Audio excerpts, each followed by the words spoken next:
Just come to standing. Lift and roll the shoulders.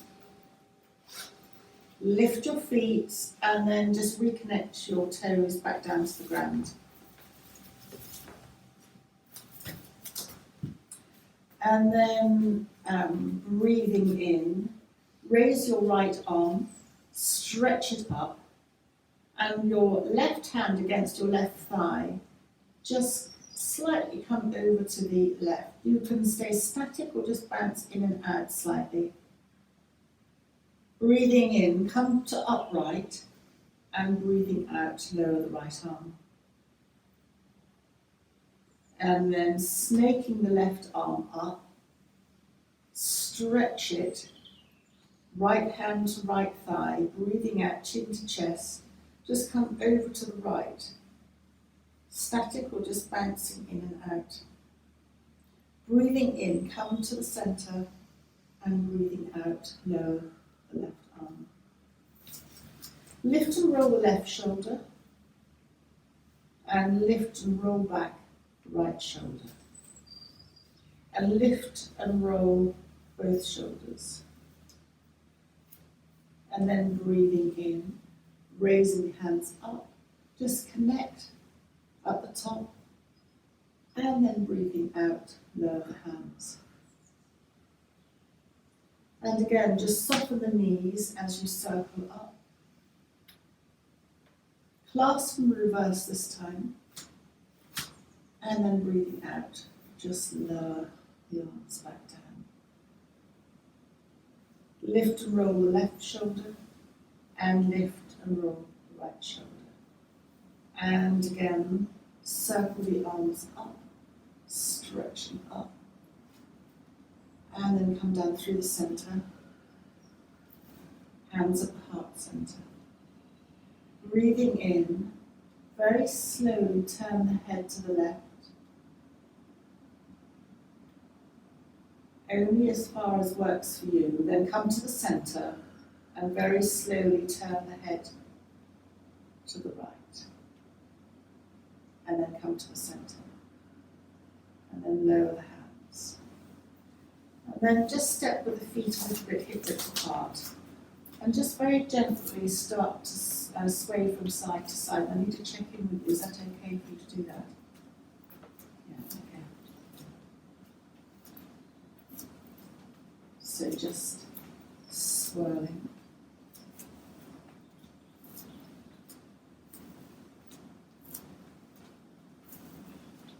I'm taking it that any forward bend is not good for you. Yeah, I won't do.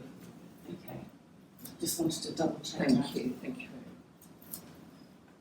So, and then just come to stillness and lift and roll the shoulders. And then feet hip width apart, circle up, reverse.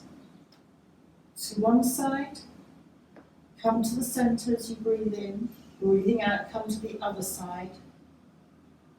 Come to the centre, just turn slightly to one side, centre, and turn slightly to the other side, and come to the centre. And then this, just lower the arms down, lift and roll the shoulders, and place the hands on the waist. Breathing in, turning the head to one side, come to the centre, and breathing out, turn the head to the other side, and come to the centre. And then release the hands as you lift and roll the shoulders, clasp the hands behind you, and aim the knuckles to the ground, opening out the shoulders.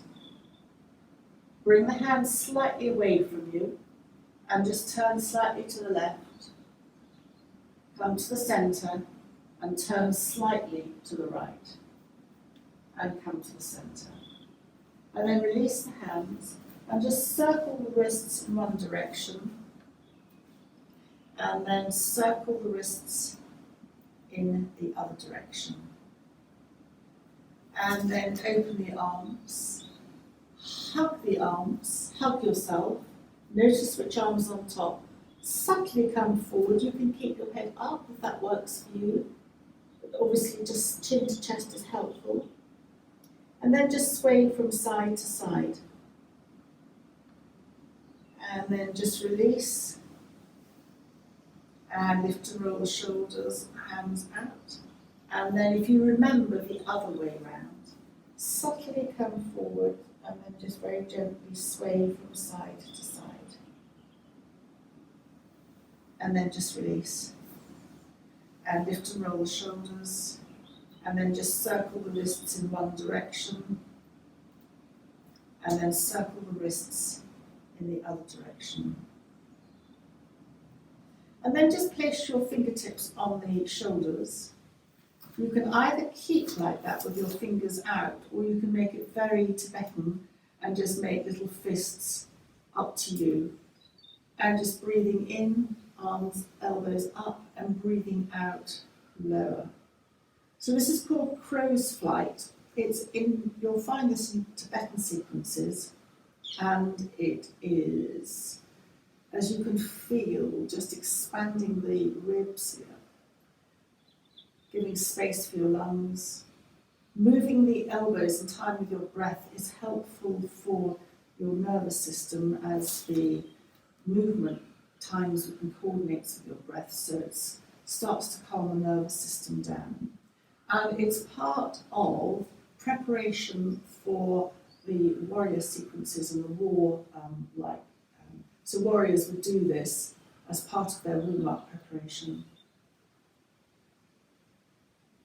for mobility.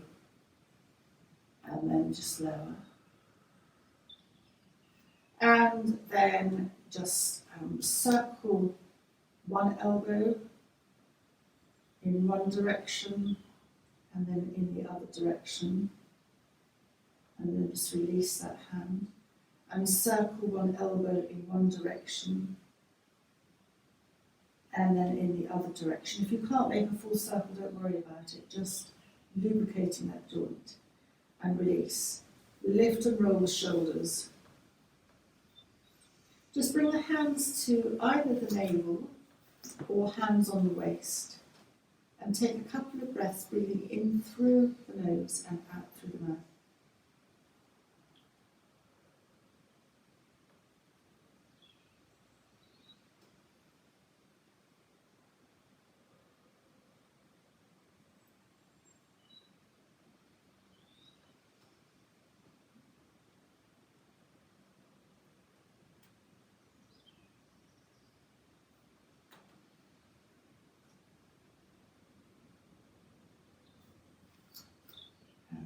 Gently release the hands, and we're going to come to a seated position, legs out in front of us.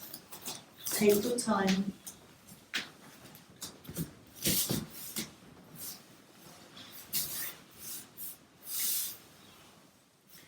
And when it's damp like this, I don't know why, you might have a view, Charlotte, joints get very stiff. Yeah, no, you do. People with arthritis suffering this sort of weather.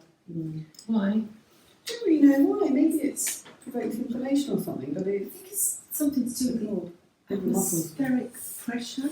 Yeah. I read. Oh, Because it definitely makes a difference with me. Absolutely, definitely.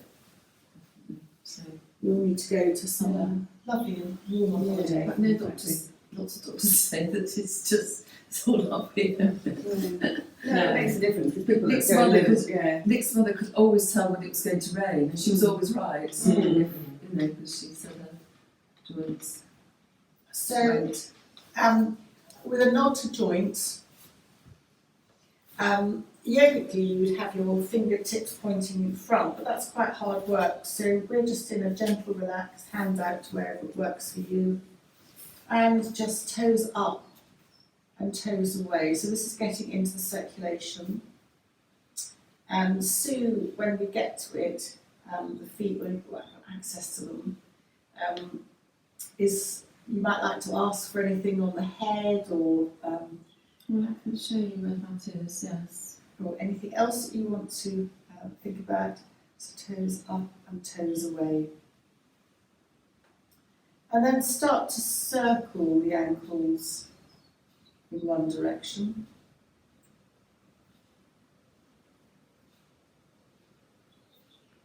And then start to circle the ankles in the opposite direction.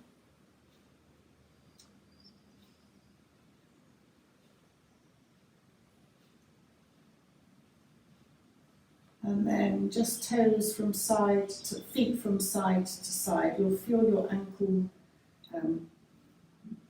your joint, ankle bone moving a slightly different way. And then just bounce your legs, rub, tap your legs, just getting circulation moving. You don't have to bend forward, you can just keep more or less upright. Then just come to bend the left knee. And if that's too much for you, just bring the left foot out slightly to the left, just hugging your knee in, and you'll feel your abdominal muscles engage here. And then for the knee joint, hold under your knee and just hinge joint, just sway up and down. And then just gently open your knee to the side, resting the left ankle on top of the right leg, up of the thigh part, and just circle your ankle with your hand this time.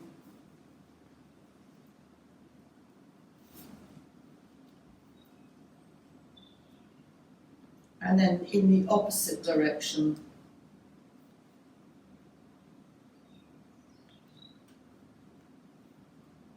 And then take your hand. If you cannot bear to thread your fingers through your toes, then just hold over your feet and just move your foot up and backwards and forwards.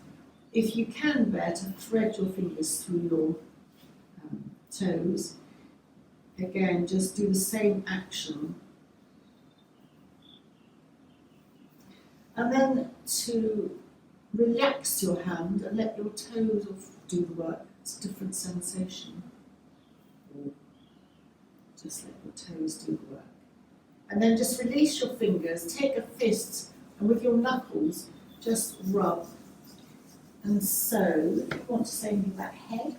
Oh yes, the reflex point for your head is on the top of your big toe. So that's basically your brain area there. So, and it's the same on both feet. So if you think of your foot being your body, obviously that's at the top of your head, so that's at the top of your, so that's just right around the top of your, so just a little massage in there. Don't know if it hurts at all with you on the top, if you might find one at one side. Do you know which side you're? No. So you might be able to. This is good. You might be able to tell Yeah. just doing the same pressure on the upper toe, Yeah. obviously not at the same time, but just to see. So it's just gentle pressure and walking your thumb across, and that's supposed to be your brain area on the top of your head. So So I've got a question, and I always get muddled about this, and you've said not. So does your left side of the brain reflect on the right side of the body, or not at all in reflexology? not in reflexology, no. Although it is obviously with everything. It's because if you think about the body, it's divided into 10 areas, 10 Yes. points. So if you start at your little toe and draw a line all the way up through your body there, like that, that's the reflex area for that point. Okay. So it's on all these points are somewhere within that area. And then, so if you draw a line up down each middle of each toe, so there's 5 on that side and 5 on that. So the 5 there relate to this side of your body. That's why it's a physical. It's not the other way around with the brain. Like if you have a stroke or whatever, when it affects the other side. Is that right? It affects the other side of the stroke. No, in reflexology, it's the point in the brain, the point, actual reflex point on the body, yeah. We'll get it eventually. Just then hug your left knee in, and then we're going to do the same on the right side. So just again, rub your leg again, just do however you pat, rub, just massage, just.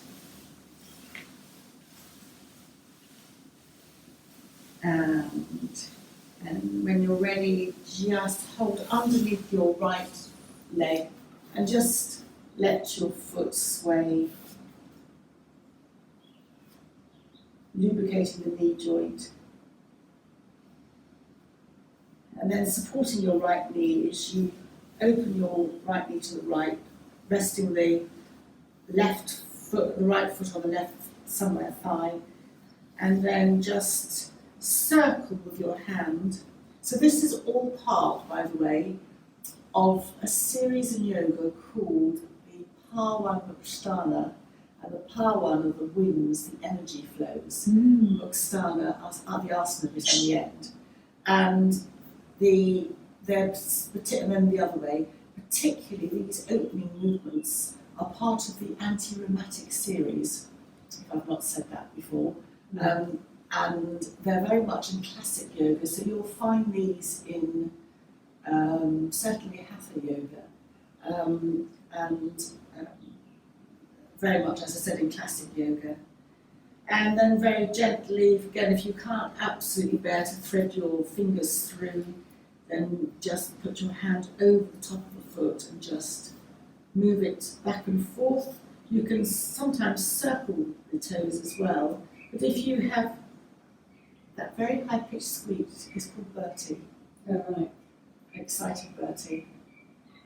With a dog. It's a dog. Oh, what next It was a door? bird. Yeah. It was a bird. Yeah, That's it's a bird. Sounds like a crow. I know, he's a Norfolk Terrier, and yeah, I could see Sue just going, blur. Just having her feet up and down. He is very cute. And I think divorce nearly ensued because somebody left the front door open and Phil found him, anyway, managed to get him back, but they had no idea he was out. He was off. As terriers are wont to do, they're quite independent. And then just do your knuckles, just rubbing wherever it feels good, and then just come to massage at any point. You can focus on your head if you want to. Do you want to do your lower back point as well, Sue? Yes. Sarah was saying that she wanted lower back. Yes. With your back, I'm going to do it on this one because I can't keep my foot up there very long. So the reflex points for your back are on the. So you take the top of your toe on the outside, going down, across Big toe there, joint. Yeah. toe joint, and then you follow the bone. So if you just follow the bone, which goes up into your instep, and then down the other side, and comes back down to the end of your heel, yeah? Okay. Those are all the reflex points for your spine. So in fact, there is a notch there for every single one of your vertebrae, if you've got the patience to count them down, if you actually know which one of your vertebrae has got the problems. But you can actually usually find it if you just walk your finger down slowly, pressing in, because if you've got a problem somewhere, that's where it will hurt. Most lower So- back problems seem to centre around the L4 and L5 joints. Yes, which is sort of towards the bottom here, coming towards the heel. Okay. So you can work it out which you. So that's your back. You just think of running down. Sorry, actually, running down that bit is as your spine, basically. So obviously starting off at the base of your head, and then right down through your body. That's your spine. Is your shoulder here? Your shoulder's on the outside, so it's the area here. Okay. Underneath See. the little toe. Yes, underneath the little toe, but it's this sort of area here where you've got the bone underneath. Not describing it very well. Of the ball of your foot, Yes. really, but the outside bit. So it's all up there, into that area and round there. That's all your shoulder area. And mine, actually, because this is my bad side, my shoulder that I've hurt, it actually feels quite crunchy. So can you feel, if you can feel a slight sort of crunchiness if you press in around? I mean, most people got something usually slightly wrong with their shoulders. So that's It's very common in middle-aged women, and they said that the best thing, guy I saw, he said the best thing is to just literally not do physio, but just to bring your arms lie flat on the back and go like this. And that a Or few your times, shoulders, yeah. rather than physio. I know, like I think the physio I've had on my shoulders actually made it worse. Yeah, he said it can. But that's stuff I've been doing myself that's not with a physio, so. So we're going to come to Yeah. lying, but wanted to ask you, do you need a support for your head? No. You're all right. Yeah, okay. So coming to answer all those back queries and all those various things that we've said, come to lie and on your back. And you can start with your knees bent, if that works for you. The back of the head is connecting to the ground. And keep the weight of the head heavy on the ground, and just very, very gently let the head turn a little bit to the left.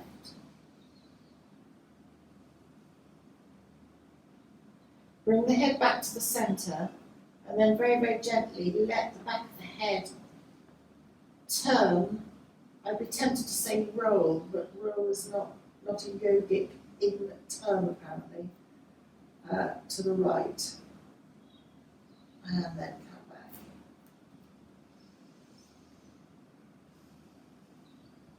We're going to come back to having knees bent, but for the moment, just straighten now the knees out so that you're lying on the ground. And as you breathe in, extend your right ankle, your right heel, and bend your elbow as you just raise the right arm above you and let the back of the hand maybe connect to the floor. If it doesn't connect to the floor, then just aim towards the floor. And breathing out, turn the head to the left. Breathe in, bring the head back to the centre. And breathing out, lower the right arm and totally relax the right foot. And then extend your left heel and breathing in, raise your left arm. You can have your left elbow as bent as you need to, but if you can stretch out, then that's great too. Relax the back of the left hand towards the ground and breathing out, turn the head to the right.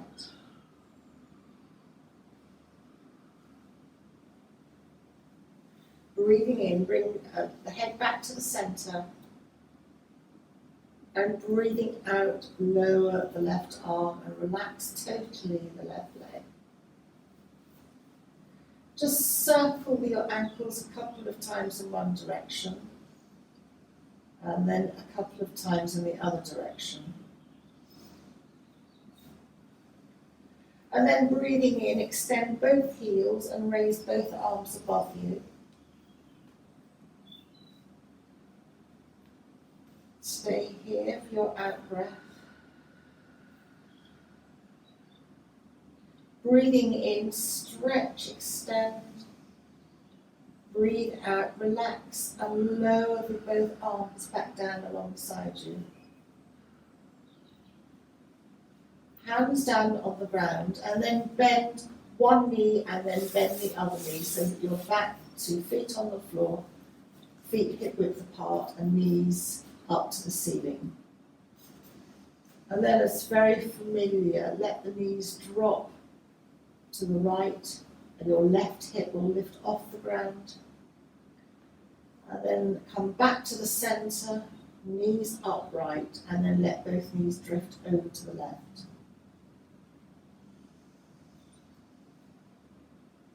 And come back to the centre. And then before we go over to the right again, just see if you would like to widen your feet at all towards the edges of the mat. Just be comfortable.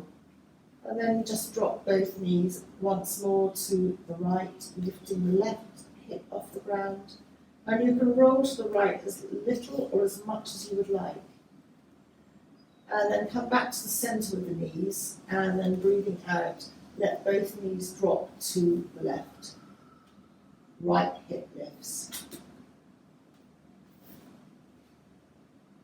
And just establish a pattern of letting the knees drop from side to side. And then there's the option, and it is an option, to let the head move away from the direction of the knees. So if your knees were dropping, say, to the left, your head might like to move subtly towards the right. Your eyes can be open or closed.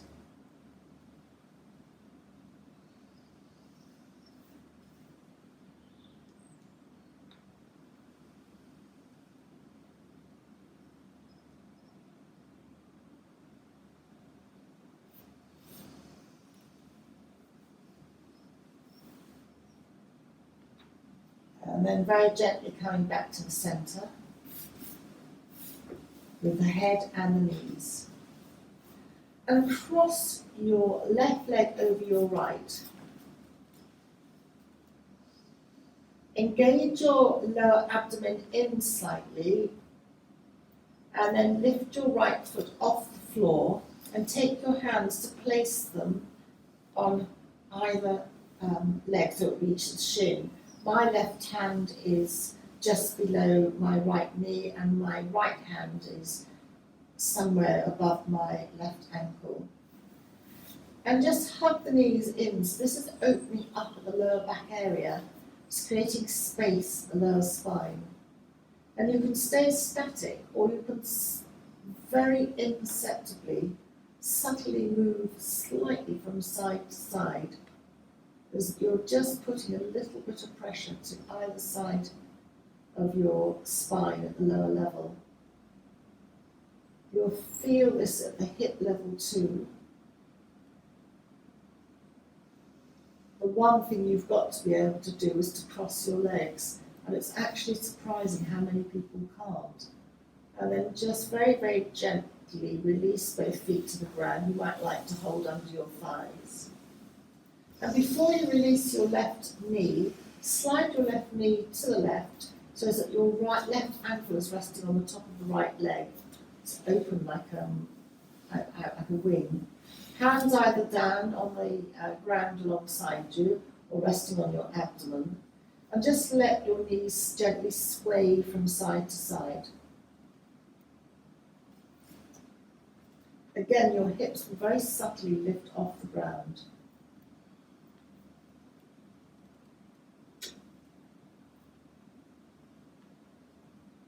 And then hugging the left knee into the chest. Just circle the left knee a few times in one direction.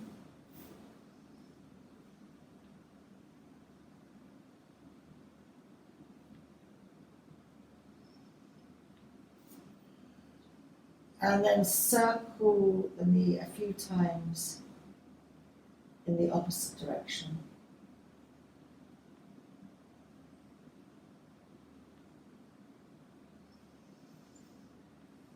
And then supporting underneath your left leg, just place the left foot back down onto the ground. Hands palms down as you just sway your knees once more from side to side.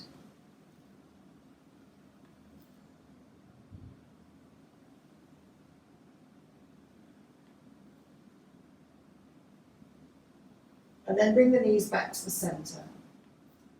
And bring your focus to the right side as you lift your right knee and hug your right knee into the chest.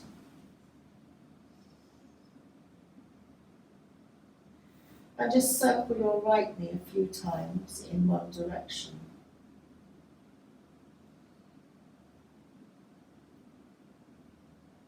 Your circle can be small or it can be larger according to what feels comfortable for you. And then very gently circle the right knee in the opposite direction.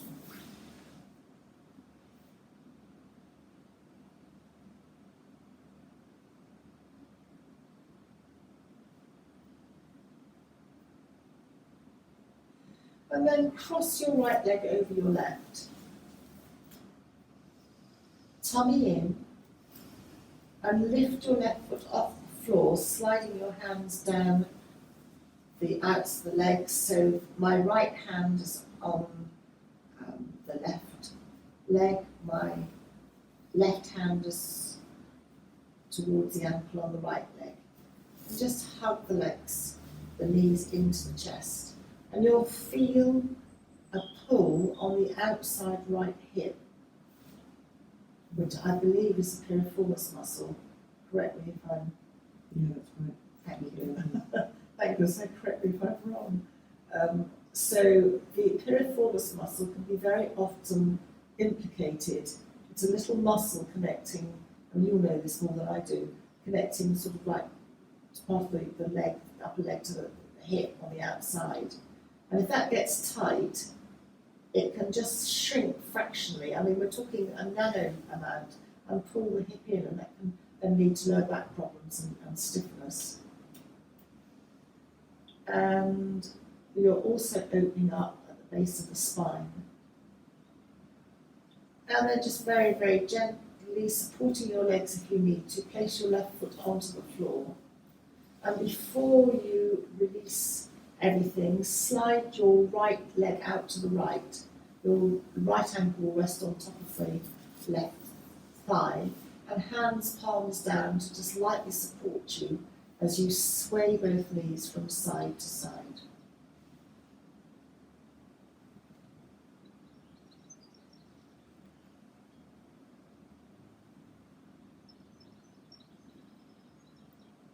The weight of your body is massaging across the top of your bottom, really, and it connects into a point that can seem to get very congested at the top of the bottom.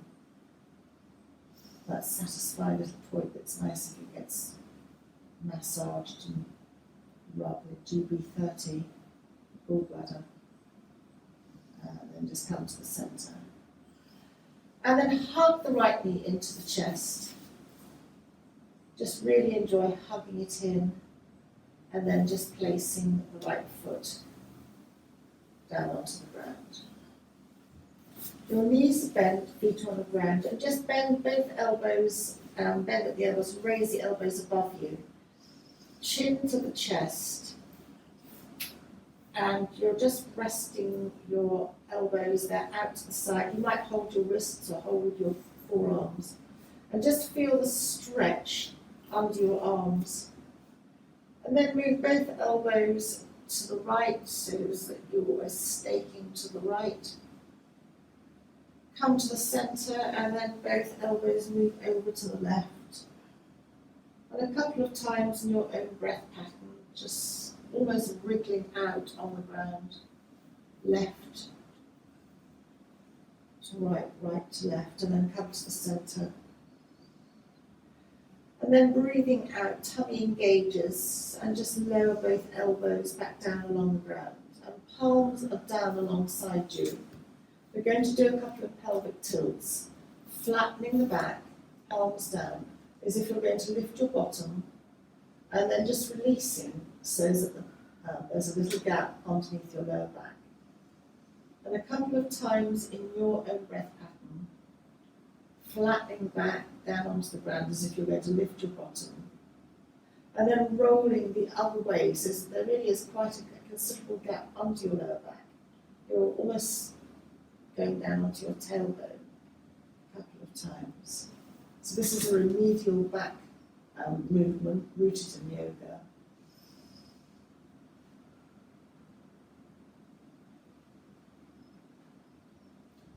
And then just come to neutral. And then hugging the left knee into the chest. Hugging the right knee into the chest so that both knees are hugged into the chest. And just very gently rock from side to side. You can rock a little bit, or you can rock almost over onto the top of the upper arm. Again, that very much depends on what feels nice for you.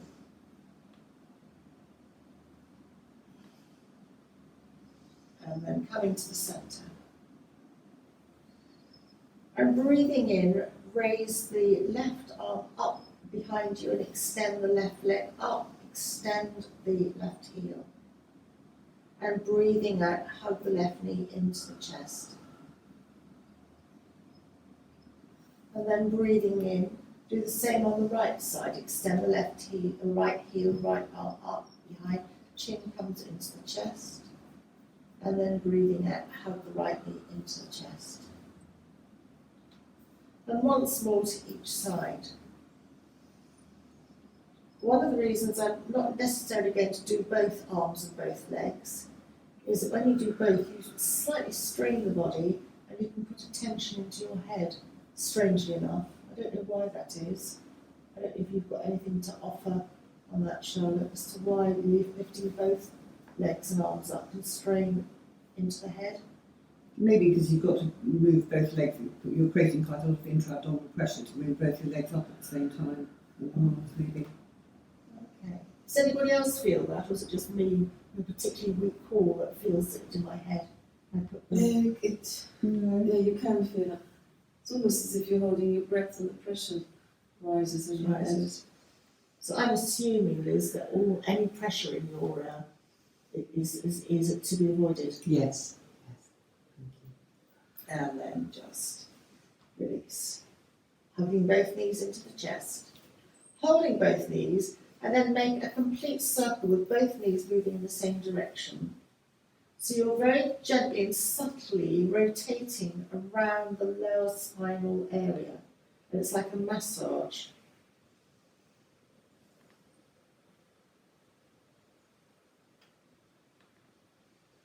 And then we're going to go the other way.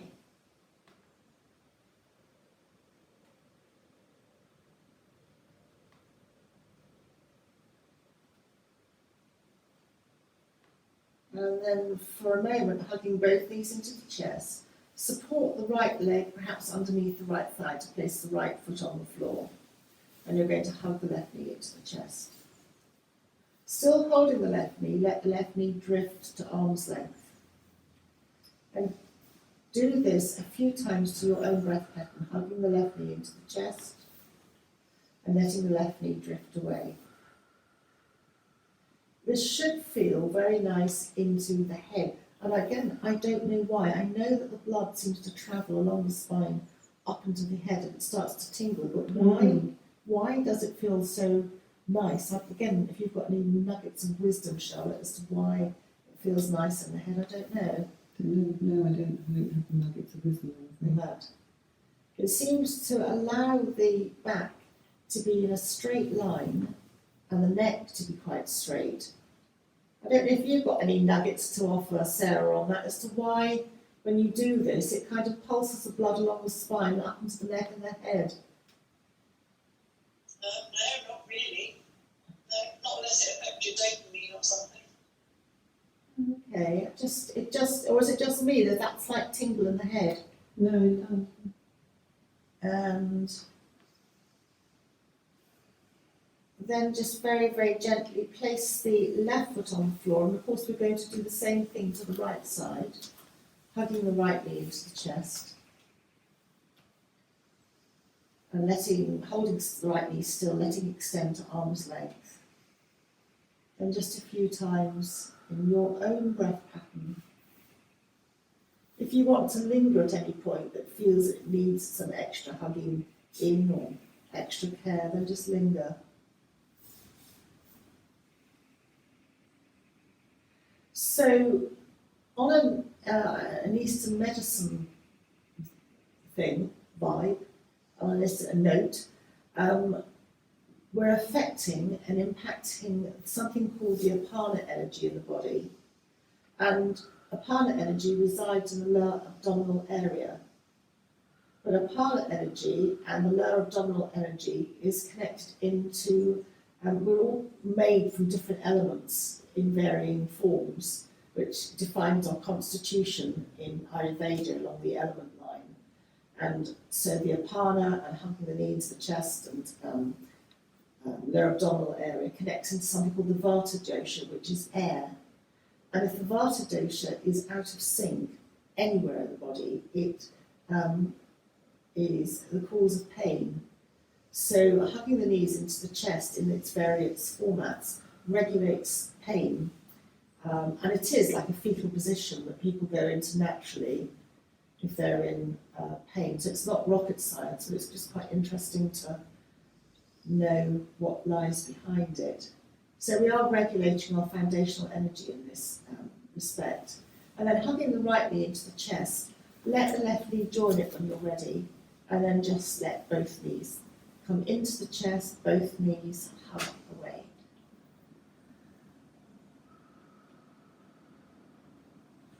Very helpful for lower back issues. And you're always massaging your lower back because the weight of the body is almost pulsing along the lower back, and it's right where you've got that those L4, L5 lower lumbar vertebra that take all the heavy work when we're twisting and turning, lifting, doing stuff.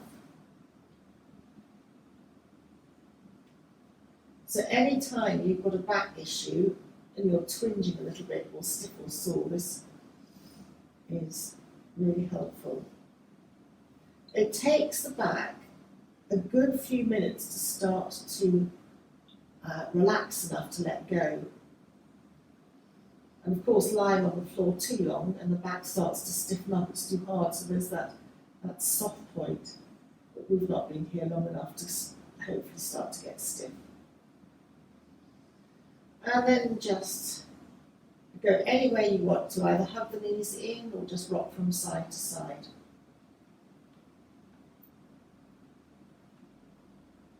And then just place the feet on the floor, maybe supporting under the thighs.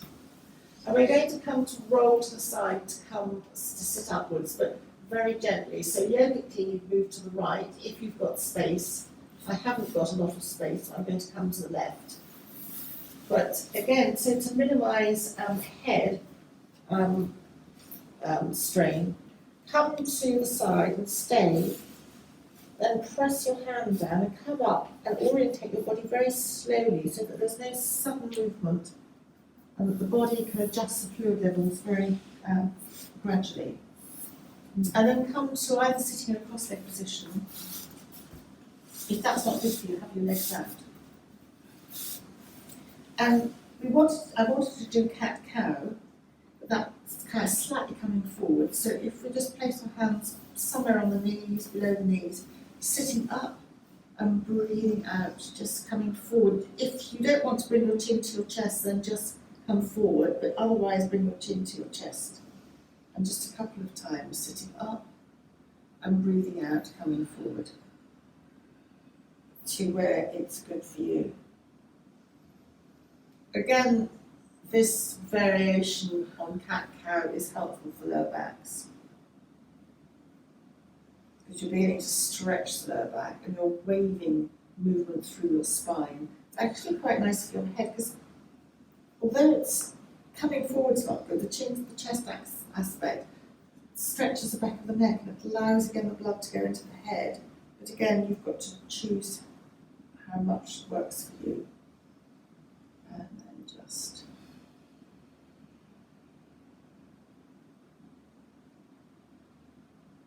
coming to stillness.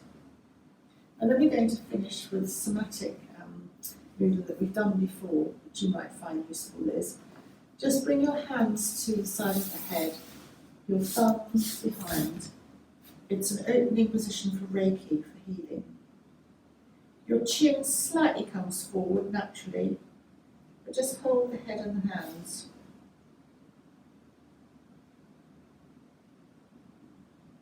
And be deeply soothing. You can do this for self-Reiki. And if you wanted a guidance, you actually hold your head like this for 5 minutes, just to connect the energies, for your head to start to feel supported.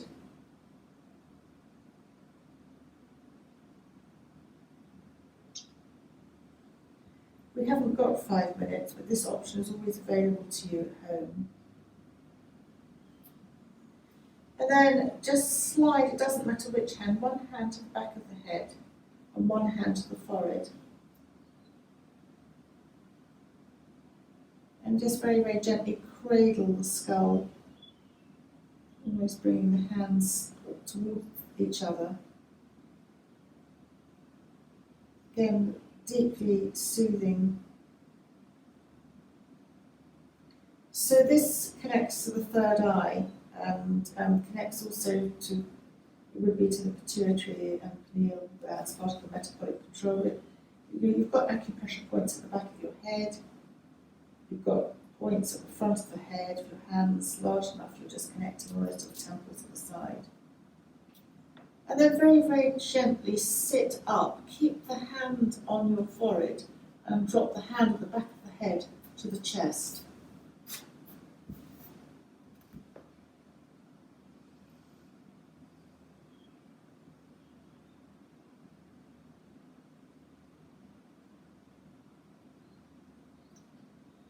And again, at home you can linger here for much longer. So once you leave the main position, you would hold each position for about 2 to 3 minutes.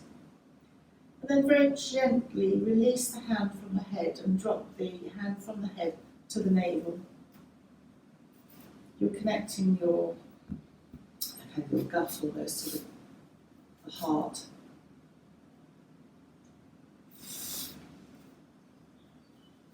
And then to finish the class, you can either stay like this or bring both hands to the heart. And there's an option to bring the chin to the chest, but it is optional, taking a bow for yourself for the day ahead.